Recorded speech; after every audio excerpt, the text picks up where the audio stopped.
ದೇಶಪಾಂಡೆ ಹೇಳಿಕೆಗೆ ಪತ್ರಕರ್ತೆಯರ ಸಂಘ ಕೂಡ ಖಂಡಿಸ್ತಾ ಇದೆ. ದೇಶಪಾಂಡೆ ಕ್ಷಮೆಗೆ ಕರ್ನಾಟಕ ಪತ್ರಕರ್ತೆಯರ ಸಂಘ ಪಟ್ಟು ಹಿಡಿದಿದೆ. ಗ್ಯಾರಂಟಿ ನ್ಯೂಸ್ ಪ್ರಧಾನ ಸಂಪಾದಕಿಗೆ ಸಂಘದ ಬೆಂಬಲ ಕೂಡ ಸಿಕ್ಕಿದೆ. ರಾಧಾ ಹಿರೇಗೌಡರ ಬೆನ್ನಿಗೆ ನಿಂತ ಕರ್ನಾಟಕದ ಪತ್ರಕರ್ತೆಯರು ಹೆರಿಗೆ ಆಸ್ಪತ್ರೆ ಯಾವಾಗ ಅನ್ನೋ ಪ್ರಶ್ನೆಗೆ ಹಗುರವಾದ ಮಾತು ಸರಿಯಲ್ಲ.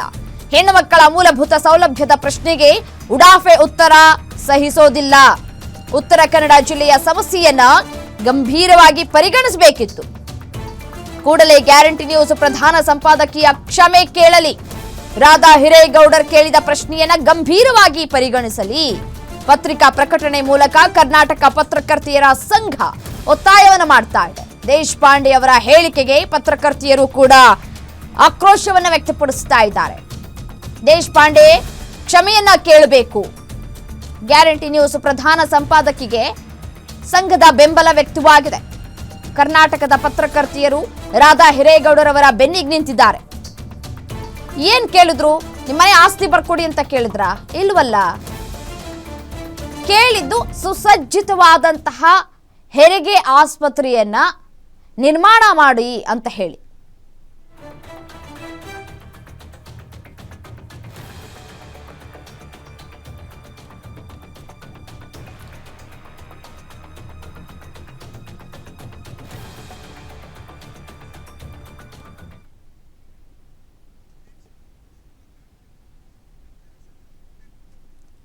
ಇದೇ ವಿಚಾರಕ್ಕೆ ಸಂಬಂಧಪಟ್ಟಂತೆ ನಮ್ಮ ಜೊತೆ ಮಾತನಾಡಲಿಕ್ಕೆ ಪತ್ರಕರ್ತೆಯರ ಸಂಘ ಶಿವಮೊಗ್ಗ ಪದ್ಮಾ ಅವರು ನಮ್ಮ ಜೊತೆ ದೂರವಾಣಿ ಸಂಪರ್ಕದಲ್ಲಿದ್ದಾರೆ. ಮೇಡಮ್ ನಮಸ್ತೆ. ಅಧ್ಯಕ್ಷರು ಆಗಿರುವಂತಹ ಪದ್ಮಾ ಅವರು. ಮೇಡಮ್ ನಮಸ್ತೆ. ನಮಸ್ತೆ. ನಮಸ್ತೆ ಮೇಡಮ್ ನಮಸ್ತೆ. ನೋಡಿ, ಈ RV ದೇಶಪಾಂಡೆ ಅವರ ಆಸ್ತಿ ಅಂತೂ ಏನ್ ಕೇಳಲಿಲ್ಲ ರಾಧಾ ಹಿರೇಗೌಡರವರು. ಕೇಳಿದ್ದು ಹೆಣ್ಣು ಮಕ್ಕಳಿಗೆ ಸುಸಜ್ಜಿತವಾದಂತಹ ಒಂದು ಹೆರಿಗೆ ಆಸ್ಪತ್ರೆ. ಯಾಕೆಂದ್ರೆ ಬಹಳ ವರ್ಷಗಳಿಂದ ನಿರೀಕ್ಷೆ ಇಟ್ಕೊಂಡಿದ್ದಾರೆ. ಸಹಜವಾಗಿಯೇ ಪತ್ರಕರ್ತರು ಈ ಪ್ರಶ್ನೆಯನ್ನ ಎತ್ತದಾಗ ಒಬ್ಬ ಹಿರಿಯ ನಾಯಕ ಈ ರೀತಿಯಾಗಿ ಹೇಳಿರೋದು ಎಷ್ಟರ ಮಟ್ಟಿಗೆ ಸರಿ ಅಂತ ಹೇಳಿ? ಅಲ್ಲ, ಸರಿ ತಪ್ಪು ಅನ್ನೋದು ಪ್ರಶ್ನೆನೇ ಇಲ್ಲಿ ಬರೋದಿಲ್ಲ. ಯಾಕಂದ್ರೆ ತುಂಬಾ ಜವಾಬ್ದಾರಿಯುತವಾಗಿ ಪತ್ರಕರ್ತೆ ಆದಂತ ರಾಧಾ ಹಿರೇಗೌಡರವರು ಒಂದು ಪ್ರಶ್ನೆಯನ್ನ ಎತ್ತಿದಾರಲ್ಲಿ. ಹೌದು. ಹಾಗಿದ್ದಾಗ ಅದಕ್ಕೆ ಜವಾಬ್ದಾರಿ ಸ್ಥಾನದಲ್ಲಿ ಇರೋರು ಯಾರನ್ನ ಕೇಳ್ಬೇಕಾಗಿತ್ತು? ಇವರನ್ನೇ ತಾನೇ ಕೇಳ್ಬೇಕು. ಹಾಗಿದ್ದಾಗ ಅದನ್ನ ಪ್ರಶ್ನೆಯನ್ನ ಕೇಳಿದಾಗ ಅಷ್ಟು ಉಡಾಫೆಯಾಗಿ ಅವ್ರು ಮಾತಾಡಿದ್ದಂತೂ ನಿಜವಾಗ್ಲೂ ಅಕ್ಷಮ್ಯ ಅಂತಾನೆ ಹೇಳ್ಬೇಕು. ಆಮೇಲೆ ಇವ್ರ ದೃಷ್ಟಿನಲ್ಲಿ ಮಹಿಳೆಯರು, ಅದರಲ್ಲೂ ಪತ್ರಕರ್ತೆಯಾಗಿ ರಾಧಾ ಹಿರೇಗೌಡವರು ಹೆಸರು ಮಾಡಿರುವಂತವ್ರು, ಒಬ್ರು ಸಂಪಾದಕಿಯಾಗಿ ಅವ್ರು ಕೇಳಿದಂತಹ ಪ್ರಶ್ನೆಗೆನೆ ಇವರು ಇಷ್ಟು ಬೇಜವಾಬ್ದಾರಿತನದಿಂದ ಉತ್ತರಿಸ್ತಾರೆ ಅಂತಂದ್ರೆ, ಇಷ್ಟು ನಿರ್ಲಕ್ಷ್ಯ ಮಾಡ್ತಾರೆ ಅಂತಂದ್ರೆ ಒಬ್ಬ ಸಾಮಾನ್ಯ ಮಹಿಳೆಯ ಕತೆ ಏನು ಅಂತ. ಸಾಮಾನ್ಯ ಮಹಿಳೆ ಒಬ್ಬ ಹೋಗಿ ತನ್ನ ಕಷ್ಟವನ್ನ ಹೇಳ್ಕೊಂಡ್ರೆ ಇವ್ರು ಇನ್ ಹೇಗ್ ಮಾತಾಡ್ಬೋದು ಅವ್ರ ಬಗ್ಗೆ? ಇದಂತೂ ನಿಜವಾಗ್ಲೂ ತುಂಬಾ ತುಂಬಾ. ಯಾಕಂದ್ರೆ RV ದೇಶಪಾಂಡೆ ಅವರು ಬಹಳ ಹಿರಿಯರು, ಪಕ್ಷದಲ್ಲಿ ಹಲವು ವರ್ಷಗಳಿಂದ ರಾಜಕೀಯದಲ್ಲಿ ಇರುವಂತವ್ರು, ಸಚಿವರಾಗಿ ಸೇವೆ ಸಲ್ಲಿಸಿದಂತವ್ರು. ಅಂತಹ ಒಬ್ಬರ ಬಾಯಲ್ಲಿ ಇಷ್ಟು ಹಗುರವಾದಂತಹ ಮಾತು ಬರುತ್ತೆ ಅಂತಂದ್ರೆ ನಿಜವಾಗ್ಲೂ ಬಹಳ ಬೇಸರದ ಸಂಗತಿ. ನಾವು ಯಾವ ಕಡೆ ಎಲ್ಲಿ ಹೋಗ್ತಾ ಇದೀವಿ ಅಂತ ನಮ್ಗೆ ಅನ್ಸತ್ತೆ. ನಮ್ಮ ಸಮಾಜ ಯಾವ ಕಡೆ ಹೋಗ್ತಾ ಇದೆ ಅಂತ. ಇದು ಇವ್ರೊಬ್ರದ ಕತೆ ಅಲ್ಲ. ನೋಡಿ, ಇತ್ತೀಚಿನ ಪ್ರಕರಣಗಳಲ್ಲಿ ನೋಡಿದ್ರೆ ಹೆಣ್ಮಕ್ಳು ಅಂದ್ರೇನೆ ತುಂಬಾ ತಾತ್ಸಾರದಿಂದ ಮಾತಾಡುವಂಥದ್ದು, ನಿರ್ಲಕ್ಷ್ಯ ಮಾತಾಡುವಂಥದ್ದು, ನಗಣ್ಯ ಮಾಡುವಂಥದ್ದು. ಹಾಗಿರುವಾಗ ನಿಜವಾಗ್ಲೂ ಇದು ಕೊನೆ ಆಗ್ಲೇಬೇಕು. ಅದರಲ್ಲೂ ಮುಖ್ಯವಾಗಿ ರಾಜಕಾರಣಿಗಳು ಸ್ವಲ್ಪ ಶುದ್ಧವಾಗಿ ಮಹಿಳೆಯರ ಬಗ್ಗೆ, ಪತ್ರಕರ್ತೆಯರ ಬಗ್ಗೆ ಒಂದ್ ಸ್ವಲ್ಪ ಗೌರವದಿಂದ ನಡ್ಕೋಬೇಕು. ಅವರು RV ದೇಶಪಾಂಡೆ ಅವರು ಮಾತಾಡಿರೋದು ತುಂಬಾ ತಪ್ಪು. ಅದನ್ನ ನಾವು ಪತ್ರಕರ್ತೆಯರ ಸಂಘದಿಂದ ತೀವ್ರವಾಗಿ ಖಂಡಿಸ್ತೀವಿ. ಅವ್ರು ಕ್ಷಮೆ ಕೇಳಲೇಬೇಕು. ಯಾಕೆ ಅಂತಂದ್ರೆ ರಾಧಾ ಹಿರೇಗೌಡರವರು ಏನೋ ಬೇಕಾಬಿಟ್ಟಿ ಪ್ರಶ್ನೆನ ಕೇಳಿದ್ದಲ್ಲ. ಅವರು ಒಂದು ಸಮಾಜದ ಮಹಿಳೆಯರಿಗಿರುವ ಸಮಸ್ಯೆ ಬಗ್ಗೆ ಕೇಳಿರೋ ಪ್ರಶ್ನೆ ಅದು. ಹಾಗಾದ್ರೆ ಅದು ಗಂಭೀರವಾದಂತ ಪ್ರಶ್ನೆ ಅಲ್ವಾ?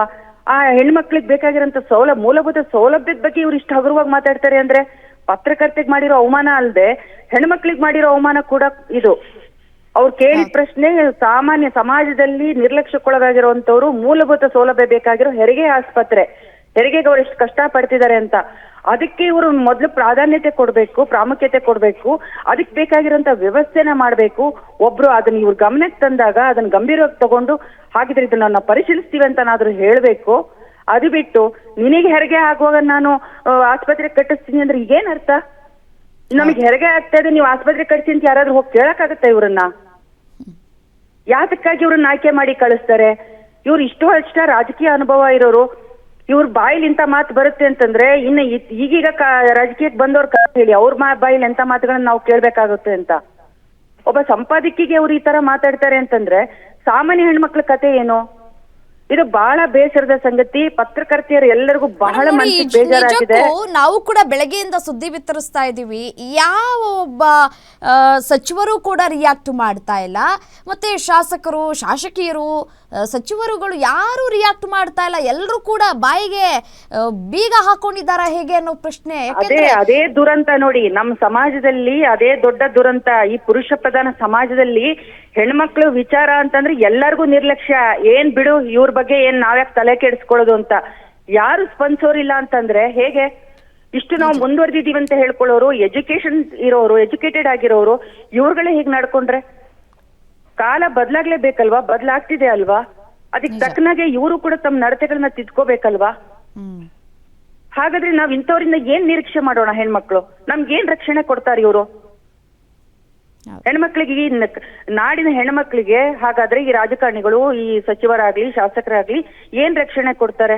ಅದಕ್ಕೊಂದು ಸ್ಪಂದಿಸ್ಬಿಟ್ಟು ಈ ತರ ಮಾತಾಡಿ ತಪ್ಪು ಅಂತ ಒಬ್ರು ಹೇಳಿಕೆ ಕೊಡೋದಿಲ್ಲ ಅಂದ್ರೆ ಇದನ್ನ ಪತ್ರಕರ್ತೆಯರಾದ ನಾವು ಮಾತ್ರ ಖಂಡಿಸೋದಲ್ಲ, ಇಡೀ ಕನ್ನಡ ನಾಡಿನ ಪತ್ರಕರ್ತರೆಲ್ಲರೂ ಕೂಡ ಖಂಡಿಸ್ಬೇಕು, ಮಾಧ್ಯಮದವರೆಲ್ಲರೂ ಕೂಡ ಖಂಡಿಸ್ಬೇಕು. ಅವ್ರು ಕ್ಷಮೆ ಕೇಳೋ ಹಾಗೆ ಮಾಡ್ಬೇಕು. ಇದು ಅವ್ರು ಕ್ಷಮೆ ಕೇಳ್ಬೇಕು.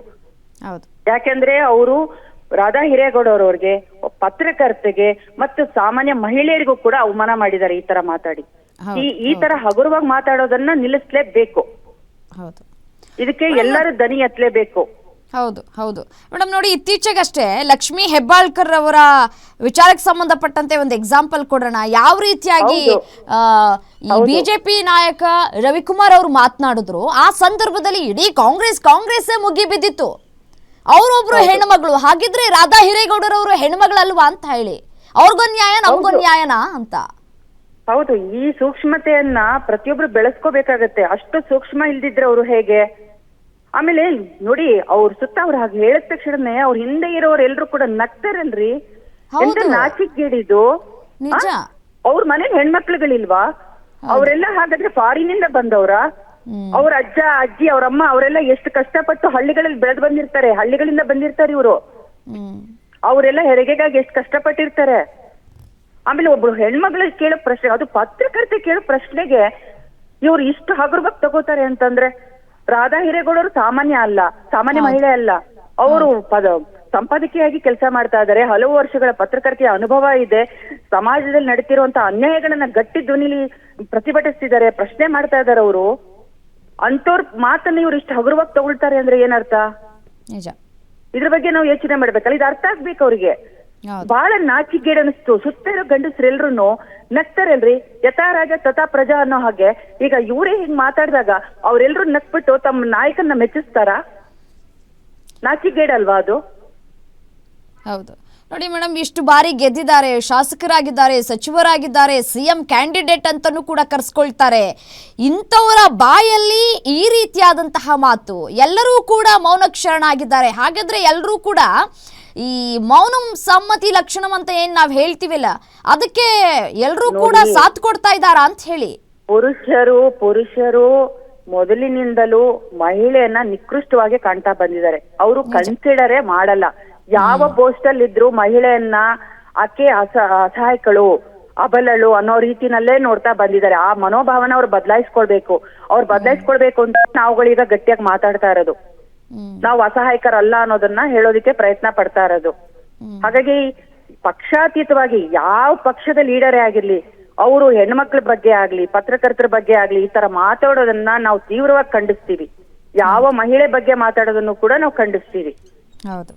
ಅದ್ರಲ್ಲೂ ನಿಶ್ಚಳವಾಗಿ ಕಾಣ್ತಾ ಇದೆ. ರಾಧಾ ಹಿರೇಗೌಡರು ಯಾರು ಅನ್ನೋದು ಎಲ್ಲರಿಗೂ ಗೊತ್ತಿದೆ, ಅವ್ರಿಗೂ ಚೆನ್ನಾಗಿ ಗೊತ್ತಿದೆ. ಅವ್ರನ್ನ ಪ್ರಶ್ನೆ ಕೇಳ್ತಿದಾರೆ ಅಂದ್ರೆ ಗಂಭೀರವಾಗಿ ಕೇಳಿಸ್ಕೊಂಡು ಅದಕ್ಕೆ ಉತ್ತರ ಹೇಳ್ಬೇಕಲ್ವಾ? ಅವರು ಕೊಡ್ಬೇಕಾದ ಉತ್ತರ ನೀವು ಸ್ಥಾನದಲ್ಲಿರೋರು, ಜವಾಬ್ದಾರಿಯುತ ಸ್ಥಾನದಲ್ಲಿರೋರು ಜವಾಬ್ದಾರಿಯಿಂದನೇ ಮಾತಾಡ್ಬೇಕಲ್ವಾ? ಹೇಗಂದ್ರೆ ಹಾಗೆ ಹಗುರವಾಗಿ ಉಡಾಫೆಯಾಗಿ ಮಾತಾಡೋಕ್ಕಾಗುತ್ತಾ ಹೇಳಿ? ಇದು ತುಂಬಾ ತಪ್ಪು. ಬಹಳ ಬೇಜಾರಾಗಿದೆ. ಮರ್ಯಾದೆನೇ ಕೊಡಲ್ಲ ನೀನು ಅನ್ನುವ ರೀತಿಯಾಗಿ ಮಾತನಾಡ್ತಾರೆ. ನಿನ್ ಹೆರಿಗೆ ಬೇಕಿದ್ರೆ ನಾನ್ ಮಾಡಿಸ್ತೀನಿ ಬಾ ಅಂತ ಹೇಳ್ತಾರೆ. ಸೌಜನ್ಯಕ್ಕಾದ್ರೂ ಮರ್ಯಾದೆ ಬೇಡವಾ ಅಂತ ಹೇಳಿ. ಹೌದು, ಇಲ್ಲಿ ನಾನು ಹೇಳ್ತಾ ಇರೋದು ಅದನ್ನೇ. ಇದು ಟೇಕನ್ ಫಾರ್ ಗ್ರಾಂಟೆಡ್ ಅನ್ನೋದ್ ರೀತಿನಲ್ಲಿ ಹೆಣ್ಮಕ್ಳನ್ನ ನೀವು ಏನಂತ ತಿಳ್ಕೊಂಡಿದ್ದೀರಿ? ಯಾರೇ ಇರ್ಬೋದು, ಚಿಕ್ಕವರು ದೊಡ್ಡವರು ಯಾರೇ ಇರ್ಬೋದು, ಅವ್ರು ಮಾಡ್ತಿರೋ ಕೆಲಸ ಏನು ಅಂತ ನೋಡ್ಬೇಕಲ್ವಾ? ಒಬ್ಬ ಹಳ್ಳಿಯ ಸಾಮಾನ್ಯ ಮಹಿಳೆಗೂ ಕೂಡ ನಾವು ಗೌರವದಿಂದ ಮಾತಾಡಿಸ್ಬೇಕು. ಹಾಗಿರುವಾಗ ನೀವು ಪತ್ರಕರ್ತೆಗೆ ಈ ತರ ಮಾತಾಡಿದ್ರೆ, ಸಮಾಜದ ಅನ್ಯಾಯವನ್ನ ಪ್ರಶ್ನೆ ಮಾಡೋರು, ನಿಮ್ಮ ಬಗ್ಗೆ ವರದಿಗಳನ್ನ ಕೊಡೋರು, ನಿಮ್ಮ ಬಗ್ಗೆ ಮಾತಾಡೋರ ಬಗ್ಗೆನೇ ನೀವು ಹೀಗೆ ಮಾತಾಡಿದ್ರೆ ಅದು ನೋಡೋರಿಗೆ ಇನ್ನಷ್ಟು ಹಗುರ ಅನ್ಸಲ್ವಾ? ಒಂದು ಚಾನೆಲ್ ನೀವು ಅಷ್ಟು ಗಂಭೀರವಾಗಿ ತಗೊಳ್ಳಿಲ್ಲ ಅಂತಂದ್ರೆ, ಮತ್ತೆ ನೋಡಿ, ಪತ್ರಕರ್ತೆಯರು ನಿಜ ಹೇಳ್ಬೇಕಂದ್ರೆ ಬಹಳ ಗಂಭೀರವಾಗಿ ಸೀರಿಯಸ್ ಆಗಿ ತಗೊಂಡು ತಮ್ಮ ವೃತ್ತಿಯನ್ನ ನಿಷ್ಠೆಯಿಂದ ಮಾಡ್ತಾ ಇದ್ದಾರೆ. ಪತ್ರಕರ್ತೆಯರು ಸಮಾಜಕ್ಕಾಗಿ ಬಹಳ ಸೂಕ್ಷ್ಮ ಮನಸ್ಸಿನವರು ಹೆಣ್ಮಕ್ಳು ಪತ್ರಕರ್ತೆಯರು, ಅವರು ಬಹಳ ಚೆನ್ನಾಗಿ ಕೆಲಸ ಮಾಡ್ತಾ ಇದ್ದಾರೆ. ಮತ್ತೆ ಸಮಾಜಕ್ಕಾಗಿ ಅನ್ಯಾಯವನ್ನು ಪ್ರಶ್ನೆ ಮಾಡುವ ಧೈರ್ಯವನ್ನು ತೋರ್ತಾ ಇದ್ದಾರೆ. ಅದಕ್ಕೆ ನಿಮ್ಮ ಪ್ರೋತ್ಸಾಹ ಇರಬೇಕು, ನಿಮ್ಮ ಬೆಂಬಲ ಬೇಕು. ಅದು ಬಿಟ್ಟು ಹಗುರವಾಗಿ ಮಾತಾಡೋದಲ್ಲ. ಅವರ ವೃತ್ತಿಗೆ ಮಾಡೋ ಅವಮಾನ ಅಲ್ವಾ ನೀವು? ಅವ್ರಿಗೆ ಮಾಡೋ ಅವಮಾನ ಅಲ್ವಾ? ಹಾಗಾಗಿ ಕರ್ನಾಟಕ ಪತ್ರಕರ್ತೆಯರ ಸಂಘ ಇದನ್ನ ತೀವ್ರವಾಗಿ ಖಂಡಿಸ್ತಾ ಇದೆ. ನಾವು ಮಾಧ್ಯಮಕ್ಕೆ ಹೇಳಿಕೆಯನ್ನು ಕೂಡ ಕೊಟ್ಟಿದ್ದೀವಿ ಸಂಘದ ವತಿಯಿಂದ.